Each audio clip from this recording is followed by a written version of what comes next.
4 საათიანი შეხვედრა სახელმწიფო კანცელარიაში. ასამდე ბიზნესმენი ირაკლი კობახიძე და ლევან დავითაშვილი, რომლებმაც შექმნილი კრიზისული ვითარებიდან გამომდინარე კერძო სექტორის კითხვებს უპასუხეს. შეხვედრის დაწყებამდე და მისი დასრულების შემდეგაც განსხვავებულად შეფასებული კომუნიკაცია, როგორც დაანონსდა მომავალშიც გაგრძელდება. დისტანციურად პროცესის ყურებისას კონკრეტული შედეგების შეხვედრის შემდეგ ნაკლებად ხელშესახები იყო. კერძო სექტორის ნაწილი შეხვედრიდან კმაყოფილი გამოვიდა, ნაწილი კი აცხადებს, რომ მათ მოითხოვეს ახალი არჩევნები და პატიმრების გათავისუფლება.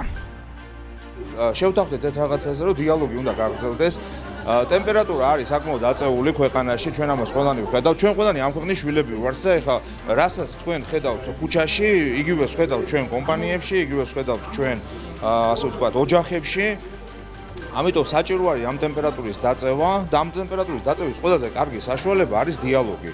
ეს პოლარიზაცია რაღაცნაირად უნდა შემცირდეს საზოგადოებაში და იმისაც რომ შემცირდეს, ხალხმა ერთმანეთთან უნდა ილაპარაკოს.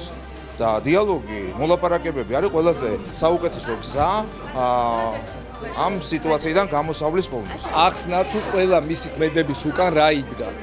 ამის გარდა დღესვე ჩაეყარა საფუძველი, რომ განსხვავებული აზრის მქონე ბიზნესმენებთან შედგება შეხვედრა, აი ვისაც აქვს კრიტიკული ბევრს ძალიან, ხო და შედგება აუცილებლად შედგება კიდე ფორმა, ეხლავე ჩაინიშნა ეს, რომ აი უახლოეს დღეებში ჩაინიშნება შეხვედრა, სადაც ყველა კითხვაზე იქნება გაცემული პასუხი, მიმართულებას ევროპისკენ არა აქვს არანაირი უკუსლა და შეუქცევადი პროცესია, ეს კიდევ ერთხელ დაადასტურა და კიდევ ერთხელ იძახის იმას, რომ აბსოლუტურად გამორიცხულია რაიმე სხვა კურსით წაყვანა ქვეყანის. ჩვენი ქვეყნის მთავარი მიზანი ეს არის ეკონომიკური აღმავლობა და სტაბილურობა.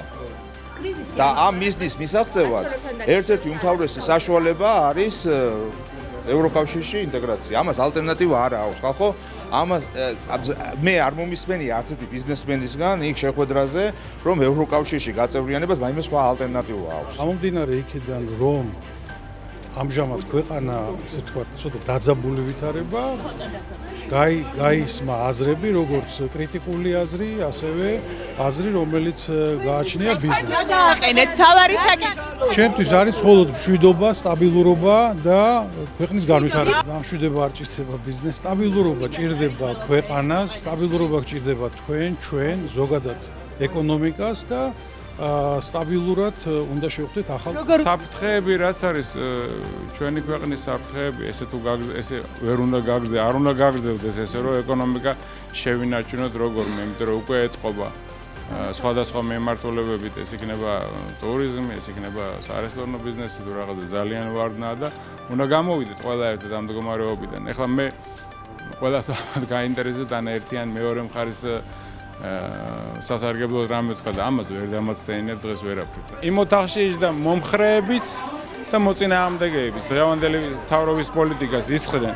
და ყველაზე მთავარი არის შეთანხმდნენ, რომ ცალკე იქნება საუბარი, პოლემიკა შედგება, ალბათ ღია ეთერში, რა თქმა უნდა, უკვე დაფიქსირდა სახელები და გვარებიც, ვინც ოპონირებდნენ პრემიერ-მინისტრს და იმათ შეხვდება პრემიერი საჯაროდ. აუცილებელია რომ გადაიდგას რაღაც ნაბიჯები, რომ მორჩეს ეს, რაც დღეს ქვეყანაში ხდება, რაც ვნებს ბიზნესს, ხო? ამ ნაბიჯებზე მთავრობა მუშაობს.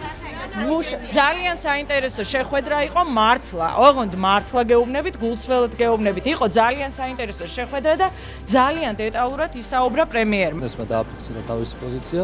ბატონმა ირაკლიმ დააფიქსირა თავისი პოზიცია, რომელიც მგონი რომ დიდად განსხვავებული არ არის იმ პოზიციებისგან, რაც საჯაროდ ხდება ხოლმე განხილვა.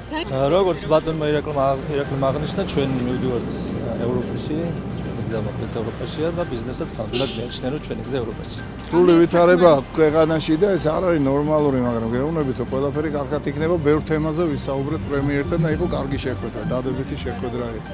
არჩევნებზე საუბარი არის ზედმეტი, იმიტომ რომ არჩევნებში გაიმარჯვა მართლმა პარტიამ. არანაირი გაყალბების ფაქტები არ არის წარმოდგენილი არც ერთ დასკვნაში.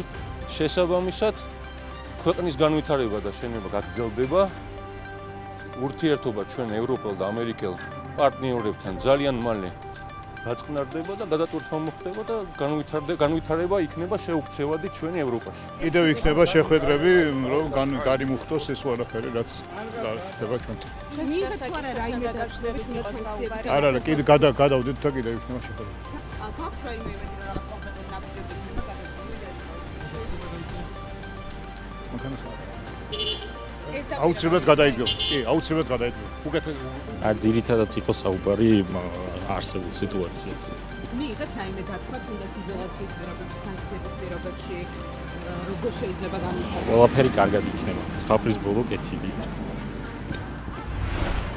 ქართული ოცნების პარლამენტის მიერ არჩეული ეკონომიკის მინისტრის ლევან დავითაშვილის განცხადებით, ირაკლი კობახიძესა და კერძო ბიზნესის წარმომადგენლებს შორის მომავალშიც გაიმართება შეხვედრა, სადაც უფრო მეტად წარმოდგენილი იქნებიან იმ ბიზნესების ლიდერები, რომლებიც ხელისუფლებისგან განსხვავებულ პოზიციაზე არიან. ლევან დავითაშვილმა 100-მდე ბიზნესმენთან მთავრობის ადმინისტრაციაში გამართული თითქმის 4 საათიანი შეხვედრის შემდეგ განაცხადა, რომ ბიზნესმენების მხრიდან დაყენებული იყო არაერთი საკითხი, რომელიც ქართულ საზოგადოებას და კერძო სექტორს აწუხებს. აქ იყვნენ სხვადასხვა პოზიციაზე, სხვადასხვა მოსაზრებაზე მყოფი ბიზნესმენები, ადამიანები, რომლებიც უჭერენ ხელისუფლების კურსს მხარს, ადამიანები, რომლებსაც კითხვები გააჩნიათ, ამიტომ საკმაოდ საინტერესო დიალოგის რეჟიმში ვფიქრობ, რომ ფაქტიურად პასუხი გაეცა ყველა იმ საკითხს, რაც დღეს ქართულ ბიზნესს აწუხებს. პრემიერ-მინისტრმა საკმაოდ დეტალური ანალიზი გააკეთა მიმდინარე პროცესების, სიტუაციის, მათ შორის ვისაუბრეთ პროგნოზებზე, რომელიც მე ვფიქრობ, რომ ბიზნესის დიდი ნაწილისთვის იყო საკმაოდ დამაჯერებელი. გადაწყდა, რომ მომავალშიც დაიგეგმება შეხვედრა, სადაც უფრო მეტად განსხვავებული აზრის მქონე ბიზნესმენები იქნებიან ჩართულები, იმისთვის, რომ მათ მიიღონ განმარტებები იმ პოლიტიკაზე, რომელიც დღეს ქვეყანაში ხორციელდება. რუსეთის მეგობარ სახელმწიფო ჩამოყალიბებაზე მნიშვნელოვანი სანქცია საქართველოს ვერ დაუწესდება, ასე აფასებს PMC კვლევითი ცენტრის დირექტორი გიორგი ხიშტოვანი ქვეყანაში მიმდინარე პროცესებს. გუშინ ბიზნესის კვირეულის ეთერში ეკონომისტებმა ქართული ოცნების პოლიტიკა დაწესებული და მოსალოდნელი სანქციები განიხილეს. მათი განცხადებით, იმ შემთხვევაში თუ ქვეყნის საფინანსო სისტემის მიმართ რაიმე ტიპის ფინანსური სანქცია დაწესდება, საქართველოს ეკონომიკა ამას ვერ გაუძლებს. როგორც ეკონომისტები ამბობენ, კრიზისის პერიოდში რუსეთისა და ჩინეთის ჩამნაცრებელ ალტერნატივა წარმოება წარმოუდგენელი და სააღაზრს მოკლებულია. ძალიან დიდი რეპუტაციული ზიანი მოაქვს მაგნიტსკის, ანუ ის არ არის მარტო სადამსჯელობი ამ პირებისთვის, არამედ ეს არის პრაქტიკულად შავი ლაქა თვითონ იმ ქვეყნისთვის, განსაკუთრებით თუ ეს აღმასრულებელი პირი. ამიტომ შედეგი ამ სანქციის თვითონ ქვეყანაზე და ამ ქვეყნის უშუალოდ ფინანსურ სისტემაზე, იმიტომ რომ ცხადია, რომ აქტივების გაყინვა ხდება და ტრანზაქციების შეჩერება ამ პირებისთვის და ის საბანკო სისტემა, რომელშიც პოტენციურად ამ პირებმა, ვინც სიაში არის, შეიძლება განახორციელონ გარიგებები, კითხვის ნიშნის ქვეშ დგება, ხო? ანუ რისკის დონე იწევს მაღლა და მთლიან საბანკო სისტემაზე ვრცელდება ეს რისკი. ჩვენ დღეს ვართ ქვეყანა, რომელიც 8-10 წლის წინ იყო ჩემპიონი ევროკავშირის და ევროპის სტრუქტურებში ინტეგრაციის მიმართულებით და ამ ქვეყანაში დადგა რეალობა, რომ შეიძლება იგივე ქვეყანა დღეს თავისი პრემიერ-მინისტრი იქნება ეს თუ პარლამენტის თავმჯდომარე თუ ჩრდილოვანი მმართველი თუ ასე შემდეგ, მათი სახელით აკეთებენ იმ განცხადებას, რომელსაც დღეს აკეთებენ. ეს ნიშნავს, რომ ხვალაც სანდოობა ნებისმიერი ხელისუფლების მიმართ, რომელიც ქვეყანაში იქნება უფრო დაბალი. დღეს დასავლეთი უკვე ღიად ლაპარაკობს იმაზე, რომ ჩვენ საქმე გვაქვს რუსეთის მეგობარ პარტიასთან, რუსეთის და კრემლის პუტინის მეგობარ რეჟიმთან და შესაბამისად ამაზე ანუ ვერ წარმომიდგენია რაღაცა ტიპის სანქციები, რომელიც ამ აღქმასზე უფრო დიდი დამტყმა იქნებოდა საქართველოსთვის.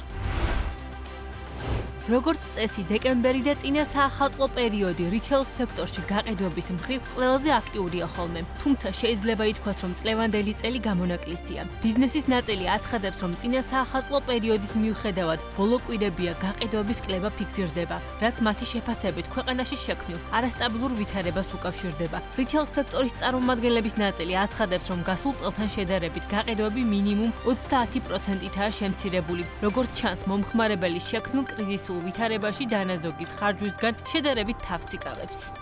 ხალხს მაინც აქვს მისი განცდა, რომ რთული მდგომარეობა, კრიზისული მდგომარეობა. ორი აზრი არ არის ამაში. იგრძნობა დაძაბულობა, იგრძნობა ის, რომ განწყობა ისეთი არ არის, როგორიც უნდა იყოს წინა საახალწლო პერიოდში და ასე შემდეგ და ასე შემდეგ და ბევრი რაღაც ფაქტორებისგან შედგება რა ეს ყველაფერი რა. შიში იმაზე რომ თქვა რაღაცა დაგროვებული უცებ დახარჯო მერე ორი იქნება სხვა წლებთან შედარებით ამ პერიოდში არის შეინიშნება კი არა და ფაქტობრივი კლება არის. ყველაზე ცოტა შემილია გითხრათ რომ 30% ცდება. გაყიდვების მკვეთრი კლების ფონზე ბიზნესის ნაწილმა დროებით შეჩერებული მარკეტინგული აქტივობები განაახლა. თუმცა დეკემბრის პირველ კვირებში ჩაავარდნილი გაყიდვები ჯერჯერობით ვერ დაკომპენსირდა. და ჩადებული ფაქტიურად ორმაგი რაც არის სეზონური პროდუქცია, ნუ საახალწლო პროდუქციას, ასევე სათამაშოების გულისხმობ და ზრდის ნაცვლად განსაკუთრებით სათამაშოების სეგმენტში -20% გქონდა. სწორედ ამიტომ გადავწყვეტ, რომ კრიზისული მენეჯმენტი ჩავთეთ ამ შემთხვევაში და უკვე ამ შაბათ-კვირას გავუშვით ძალიან დიდი ფასტაკლებები, რომ აი ეს ძალიან დიდი გეპი და დანაკლისი გარკვეულწილად, ასე ვთქვათ, დაგვებალანსებინა, თუნდაც იგივე გაზრდილი რაოდენობით. შეძლების დაგვარად ასე თუ ისე სიტუაცია გამოსწორდა ბოლო რამდენიმე დღის ჭრილში, თუმცა წლის ბოლომდე შედეგებზე ჯერ ადრეა საუბარი, მაგრამ მაინც იმ ორ კვირიან ჩავარდნას სავარაუდოდ მაინც ვერ დააბალანსებს, რა თქმა უნდა, იმიტომ რომ ის რესურსიც არც ერთ კომპანიას არ აქვს, რომ იმ ორი კვირის თქვათ ჩავარდნას მოემსახუროს მომდევნო ორი კვირით, რაც ასევე საეჭვოა, იმიტომ რომ კვლავ ასე ვთქვათ კრიზისული სიტუაცია გრძელდება ქვეყანაში. ის რომ სხვადასხვა სექტორები ერთმანეთზე მჭიდროდაა გადაჯაჭვული, უძრავი ქონების დარგის მაგალითიც მოწმობს. სამშენებლო სარემონტო მასალების რეალიზატორ კომპანიებში ამბობენ, რომ ბოლო პერიოდში საცხოვრებელი ბინების გაყიდვების კლება მათზეც აისახა და რეალიზაციის შემცირება ფიქსირდება. ბიზნესი ამბობს, რომ არსებული დაძაბულობის შენარჩუნების შემთხვევაში ბაზარზე ნეგატიური გავლენა სამომავლოდ კიდევ უფრო მკვეთრი იქნება. თავისთავად რაღაცა კლება გვაქვს, სადღაც 20-30%-ის ფარგლებში, თუმცა ეხლა რაღაც რამოდენიმე დღეა წამოწეული, იმიტომ რომ წინა საახალწლო პერიოდია და ესეთი მერყევი არის, ასე ვთქვათ, ბაზარი, იმიტომ რომ რაღაცა მოვლენებთან დაკავშირებით ყველა თქვათ ესკალაცია პირდაპირ ისახება. ანუ საცალო სეგმენტი როგორია, იცით, ამინდიც კი მოქმედებს გაყიდვებს ხშირად და წარმოიდგინეთ, ეხლა ეს არის ამინდი ქვეყანაში, ხო? ანუ ძალიან ისეთი ცუდი ამინდი გვაქვს ქვეყანაში და შესაბამისად ეს პირდაპირ გავლენას პოვებს ადამიანის ქცევაზე. დილით რო იღვიძებს და უნდა წავიდეს თუ არა მაღაზიაში, შეიძლება გადაადოს რაღაცა ყიდვა და წარმოიდგინეთ, ბინის ყიდვა და რაღაც ინვესტიციას მით უმეტეს გადადებს. მე შემდგომ ნეურონს გადადებს და ეს ჯაჭვურად ვართ ერთმანეთთან დაკავშირებული.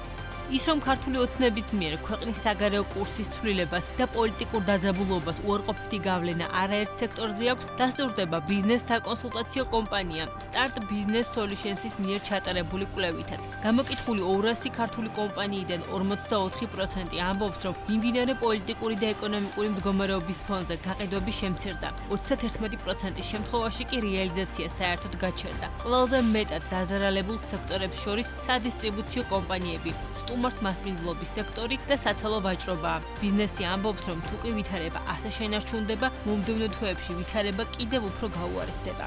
პირველ ეტაპზე შეეხო შიდა საქართველოში. ფაქტიურად სარესტორნო და საცალო ბიზნესი ფაქტიურად ჩაკვდა უცებ. ეს მოსალოდნელიც იყო. ადვილი პროგნოზირებადი იყო. როგორც ყველა სხვა დარგში, ხო, მეღვინეებიც ძალიან დიდი იმედებს ვამყარებს ხოლმე ნოემბერი-დეკემბრის პერიოდზე. ხომ ამ დროს ხდება ადამიანები ხალხი ღვინოს ყიდულობს, აჩუქრებს ყიდულობენ და ასე შემდეგ. ნუ ფაქტიურად შეგიძლიათ ჩათვალოთ, რომ სარესტორნო ბიზნესი ფაქტიურად განულებულია, მინიმალურზეა დასული. იმაზე უარესი სიტუაცია, ვიდრე კორონა ვირუსის პერიოდში. აი თამამად შემიძლია, ხო? იდეების პროცესში. ეს სიტუაცია კიდე სამწუხაროდ კიდევ უფრო გართულდება, როდესაც დაიწყება იანვარი-ფებრვარი. კერძო სექტორის ნაწილი მიიჩნევს, რომ თუ კი შექმნილი სიტუაციის დეესკალაცია არ მოხდება და ქვეყანა ევროპულ კურსს არ დაუბრუნდება, სხვადასხვა სექტორებზე ნეგატიური გავლენა გაღრმავდება და ქვეყანა ეკონომიკური კრიზისის წინაშე დადგება. ეროვნულმა ბანკმა ნოემბერში 43 მილიონი დოლარის ღირებულების ოქრო გაკიდა. ამის შესახებ სების მიერ გამოქვეყნებული ანგარიშიდან ხდება ცნობილი. სტატისტიკის თანახმად ეს ოქრო სავალუტო რეზერვებში არ შედიოდა. სებმა 2024 წლის მარტ-აპრილში ჯამში 6 ტონა ოქრო შეიძინა, რომლის ფასი ამჟამად 608 მილიონ დოლარს შეადგენს. ეროვნულმა ბანკმა ივნისიდან ოქროს შესყიდვები გააქტიურა, თუმცა ის სავალუტო რეზერვებში არ შეიყვანა და ცალკე მდგომის სახით სხვა აქტივებად შეინახა. მაისამდე ამ კატეგორიაში სებს მხოლოდ 1,500,000 დოლარი დოლარის ოქრო ჰქონდა შენახული. ივლისში კი ამ ოქროს მოცულობამ 47 მილიონ დოლარს მიაღწია. სტატისტიკის თანახმად ეროვნულმა ბანკმა ოქრო ნოემბერში გაყიდა, რის შემდეგაც მის მარაგებში მხოლოდ 3.700.000 დოლარის ოქრო დარჩა, რაც ერთ თვეში 53 მილიონი დოლარის კლებაა. BMG მსებს მიმართა კითხვით, რა გზით მოხდა ამ ოქროს შეძენა და ხომ არ გაიყიდა ის ადგილობრივ ბაზარზე ოქრო სერტიფიკატების სახით. აღნიშნულ კითხვებზე სების პასუხი ჯერ არ მიგვიღია. Gojo & Company კრედობანკის აქციონერი გახდა. იაპონურმა ჰოლდინგმა კრედობანკის 16.8%-იანი წილი შეიძინა. ეს მისი სადებიუტო ინვესტიციაა. ეროვნული ბანკის ინფორმაციით გარიგებაზე მუშაობა 1 წლის წინ დაიწყო და მიზანი კრედობანკის ინიციატივის მეწარმეების და დასაქმებულების ხარდაჭერის გაძლიერება. Gojo & Company ტოკიოში დაფუძნებული ჰოლდინგია, რომელიც აერთიანებს ინკლუზიური ფინანსური სერვისების მომწოდებელ კომპანიებს და ოპერირებს აზიისა და აფრიკის 13 ქვეყანაში. კრედობანკი სიდიდით მეხუთე კომერციული ბანკია საქართველოში. ქვეყნის მასშტაბით 94 სერვის ცენტრით 480,000-ზე მეტ მომხმარებელს ემსახურება. 2020 წელს ექსპლუატაციაში 4 ჰესი შევიდა. ეკონომიკის სამინისტროს ინფორმაციით სამუშაოების დასვით ეტაპზე 8 ჰესი იმყოფება. უწყების ცნობით მათი ჯამური სიმძლავრე 90 მეგავატი იქნება. ექსპლუატაციაში შესული ჰესებიდან ყველაზე მძლავრი საშუალო ზომის ხობი 2 ჰესია. მისი დადგმული სიმძლავრე 54.5 მეგავატია. როგორც სამინისტროში აცხადებენ, გაფორმებული ხელშეკრულებების გათვალისწინებით განვითარების სხვადასხვა ეტაპზე 300-მდე ენერგეტიკული პროექტი იმყოფება. საქართველოს საკუთარი განახლებადი ენერგიების პოტენციალის მხოლოდ 19%-ს იყენებს. ამის შესახებ საკონსულტაციო კომპანია Omnias მიერ მომზადებულ კვლევაში წერია, რომელიც საქართველოს ენერგეტიკის სექტორს ეხება. კვლევის თანახმად ქვეყანას ჰიდროგენერაციის კუთხით 15,000 მეგავატი, 1,500 ქარის და 1,450 მეგავატი მზის სადგურების პოტენციალი აქვს. ორგანიზაციის განცხადებით, რეგიონის ქვეყნებიდან საქართველოს განახლებადი ენერგიების კუთხით ერთ-ერთი ყველაზე დიდი პოტენციალი გააჩნია. ამ დროისთვის ქვეყნის დადგმული სიმძლავრე დაახლოებით 4,600 მეგავატია, საიდანაც 77% განახლებად ენერგიებზე მოდის, უმთავრესად კი ჰიდროგენერაციაზე. ქვეყნის ერთადერთი ქარის დადგმული სიმძლავრე მხოლოდ 21 მეგავატია და მისი წილი გამომუშავებაში უმნიშვნელოა. საქართველოში მუნიციპალური ნარჩენების მოცულობა გაიზარდა. საქსათის მონაცემებით გასულ წელს ნაგავსაყრელზე 1,100,000 ტონა ნარჩენი განთავსდა, რაც რეკორდული მაჩვენებელია და 2022 წლის მონაცემს 7%-ით აღემატება. ამასთან შემცირებულია მოსახლეობის რაოდენობა და გაზრდილია ერთსულ მოსახლეზე წარმოქმნილი მუნიციპალური ნარჩენის მოცულობა, რაც 2023 წელს 302 კილოგრამი იყო, ნაცვლად 2022 წელს არსებული 279 კილოგრამისა. ფინანსთა სამინისტროს ინფორმაციით, დეკემბერში ბიუჯეტში ევროკავშირიდან დაახლოებით 21 მილიონი ევროს გრანტი უნდა ჩარიცხულიყო, მაგრამ ქვეყანა ამ თანხას ვერ მიიღებს. მიზეზი ევროკომისიის მიერ ოქტომბერში მიღებული გადაწყვეტილებაა, რომლის თანახმად ოცნების ხელისუფლების ანტიდემოკრატიული ქმედებების გამო 3 წლის განმავლობაში მისაღები 121 მილიონი ევროს ფინანსური დახმარება შეჭერდა. ფინანსთა სამინისტროს მიერ BMG-ისთვის გამოგზავნილი წერილობითი პასუხიდან ირკვევა, რომ ბიუჯეტის მხარდამჭერი გრანტის სახით წელს ევროკავშირიდან 100 მილიონი ლარი უნდა ჩარიცხულიყო, საიდანაც 60 მილიონი ქვეყანამ უკვე მიიღო. ფინანსთა სამინისტრო განმარტავს, რომ საბიუჯეტო დახმარებების ჩამორიცხვა წინასწარ შეთანხმებული რეფორმების წარმატებით განხორციელების შემდგომ ხორციელდება და აღნიშნული რესურსი არ არის მიბმული კონკრეტული პროექტების დაფინანსებაზე და ჩამორიცხვის შემთხვევაში მიიმართება სახელმწიფო ბიუჯეტის შემოსულობების საერთო კალათაში. რაც შეეხება მომდევნო წლების საპროგნოზო მაჩვენებლების ოდენობებს და მიმართულებებს, მათი კონკრეტული მოცულობა და მიზნობრიობა ამ ეტაპისთვის წინასწარ შეთანხმებული არ არის. ნათქვამია ფინანსთა სამინისტროს წერილობით პასუხში, რომელიც BMG მიიღო. 11 თვეში საქართველოს მთავრობამ საწვავის აქციზიდან 586 მილიონი ლარის შემოსავალი მიიღო. ფინანსთა სამინისტროს მიერ ხაზინის ანგარიშის მიხედვით შემოსავალი წინა წელთან შედარებით 58 მილიონი ლარით, ან 11%-ით არის გაზრდილი. ამავე პერიოდში საქართველოს უცხოეთიდან 1,2 მილიონი დოლარის 1,430,000 ტონა ნავთობპროდუქტები შეიძინა. აქედან 472 მილიონი დოლარის საწვავი რუსეთიდან, 154 მილიონი დოლარის ბულგარეთიდან, 150 მილიონი დოლარის რუმინეთიდან, 76 მილიონი დოლარის აზერბაიჯანიდან და 70 მილიონი დოლარის ღირებულების საწვავი საქართველოში თურქეთიდან შემოვიდა.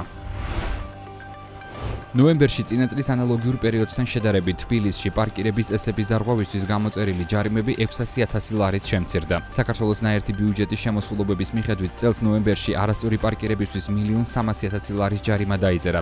წინა წლის ნოემბერში კი 1,900,000 ლარით. რაც შეეხება იანვარ-ნოემბერს, ამ პერიოდში დედაქალაქში პარკირების წესების დარღვევისთვის გამოწერილი ჯარიმებით ბიუჯეტში 16 მილიონი ლარი შევიდა, 2023 წლის ანალოგიურ პერიოდში კი 17 მილიონი. შემცირებულია ზოგადად საგზაო მოძრაობის წესების დარღვევისთვის ბიუჯეტში შესული თანხის მოცულობაც. სამინისტროს მონაცემებით წელს იანვარ-ნოემბერში საგზაო მოძრაობის წესების დარღვევისთვის ბიუჯეტში 203 მილიონი ლარი შევიდა, წინა წლის 11 თვეში კი 254 მილიონი ლარი.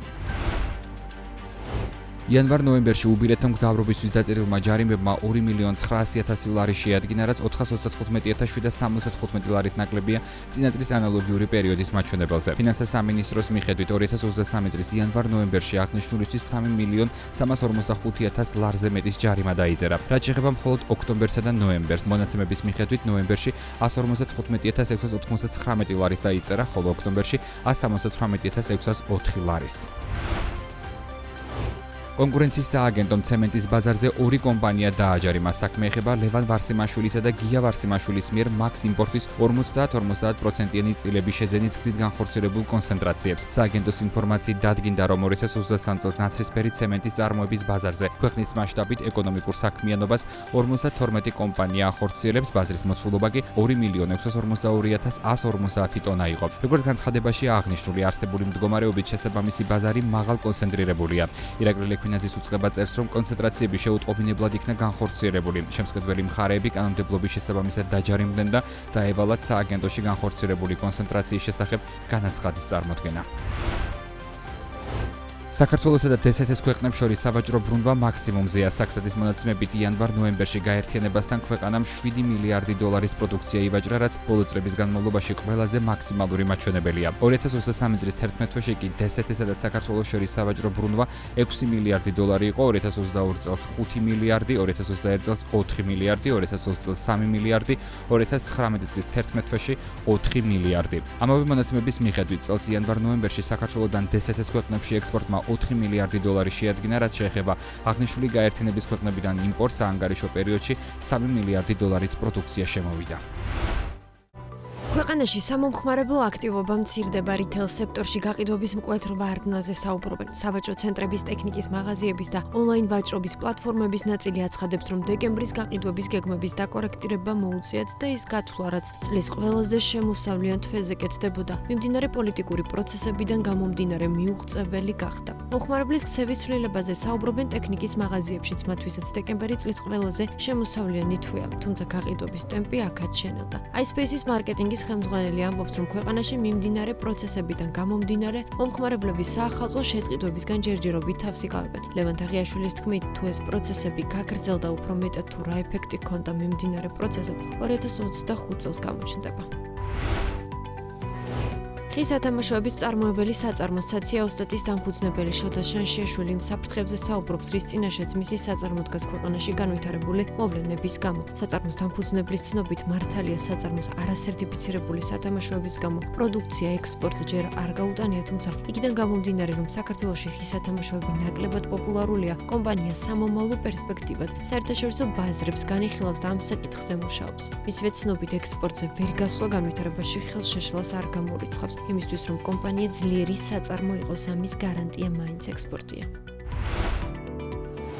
გაყიდვების წინა წელთან შედარება კი არა მთავარია, არ ვიზარალოთ. ამის შესახებ BMG-სთან შოკოლადის ბოქსების მწარმოებელი ქართული კომპანია Spacebox-ის დამფუძნებელი ანუკა კაკაბაძე საუბრობს. მისი თქმით, Spacebox 1 დეკემბრიდან 12 დეკემბრის ჩათვლით არც ერთი კორპორაციული შეკვეთა არ ჰქონია. ახლა კი ბოლო რამდენიმე დღე კორპორაციული შეკვეთების მსურველები გამოჩნდნენ და საცალო გაყიდვებშიც ზრდა ფიქსირდება. მისივე განმარტებით ამ ეტაპზე ყველა ბიზნესი ერთ მდგომარეობაშია და თუ ქვეყანამ რა კურსი არ შეიცვალა მომავალ იანვარ-თებერვალში გაყიდვების გაუარესება ამოსაოდნელი. მომხმარებელი უფრო მეტ ზოგავს, ვიდრე ხარჯავს. წლის ყველაზე შემოსავლიანმა თვემ ბიზნესის მოლოდინები ვერ გაამართლა. მიზეზი ქვეყანაში მიმდინარე პროცესები და არასტაბილური გარემოა. მომხმარებლის აქტივობა შენელებულია ელექტრონულ კომერციაშიც, სადაც წინა საახალწლო ფასდაკლებები წლების ტრადიცია იყო. ველისტორიში ამბობენ, რომ მომხმარებელი ძირითადად პირველადი მოხმარების ნივთებს ყიდულობს, სხვა დანარჩენ პროდუქციაზე აქტივობა დაბალია. კომპანიის ციფრული მარკეტინგის ხელმძღვანელი გიორგი პერეჩიკიძე აცხადებს, რომ ზრდის ტემპი გასულ ნოემბერ-დეკემბერთან შედარებით განახევრებულია. აზიური სწრაფი კვების ობიექტი ვოქშია მომავალ წელს მეორე ფილიალის გახსნას გეგმავს. ამის შესახებ ობიექტის დამფუძნებელმა მიხეილ ჩხენკელმა BMG-სთან ინტერვიუში განაცხადა. აღსანიშნავია, რომ პირველი ობიექტი 2 წელზე მეტია საბურთალოზე წარმატებით მუშაობს და ონლაინ შეკვეთის სერვისი აქვს. მეორე ახალი ობიექტის გახსნა კი ნაძალადებშია დაგეგმილი. მიხეილ ჩხენკელი ამბობს, რომ აზიურ კერძებზე მოთხოვნა ძალიან დიდია, მიუხედავად იმისა, რომ ქალაქში ბევრი მათი კონკურენტი ობიექტია გახსნილი. რაც შეეხება დასაქმებულებს, მისივე თქმით, საწყის ეტაპზე მეორე ფილიალში რამდენიმე ადამიანის აყვანას აპირებს, თუმცა მოთხოვნის გაზრდის შემთხვევაში კადრების დამატებაც იგეგმება.